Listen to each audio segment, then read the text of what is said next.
ಪ್ರಹ್ಲಾದ್ ಜೋಶಿ ಅವರು ನಾನು ಸಮೀಕ್ಷೆಯನ್ನ ಮಾಡಿಸಲ್ಲ ಅಂತ ಹೇಳಿದ್ರು. ಯಾರು? ಪ್ರಹ್ಲಾದ್ ಜೋಶಿ ಅವರು. ಪ್ರಹ್ಲಾದ್ ಜೋಶಿ ಅವರು ಮಿನಿಸ್ಟರ್ ಆಗಿರೋರು ಅಲ್ವಾ?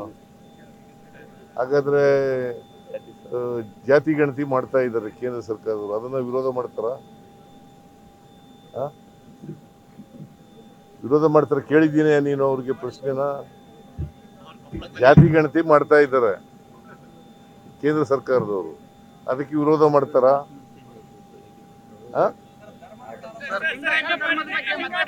ಒಬ್ರು ಕೇಳಿದ್ರು ಮಾತ್ರ.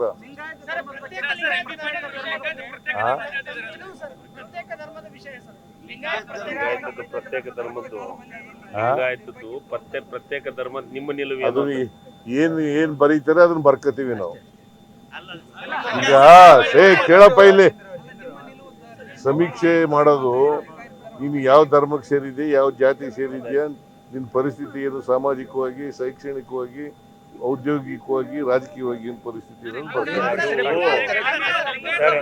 ಅವರು ಲಿಂಗಾಯತ ಧರ್ಮದ ಬಗ್ಗೆ ನಿಮ್ಮ ನಿಲುವು ನನ್ನ ನಿಲುವೇನಿಲ್ಲ, ಜನಗಳ ನಿಲುವೇ ನಮ್ಮ ನಿಲುವು. ಅವ್ರು ಏನ್ ಬರೆಸ್ತಾರ ಅವರೇ ಅದೇ. ಲಿಂಗಾಯತ ಪ್ರತ್ಯೇಕ ಧರ್ಮದ ವಿಚಾರ ಮತ್ತೆ ಮುನ್ನೆಲೆಗೆ ಬಂದಿದೆ ಅಂತ ಕೇಳಪ್ಪ, ಇದು ಮುನ್ನೆಲೆಗೆ ಬಂದಿಲ್ಲ, ಹಿನ್ನೆಲೆಗೂ ಹೋಗಿಲ್ಲ, ಅದು ಇದೆ.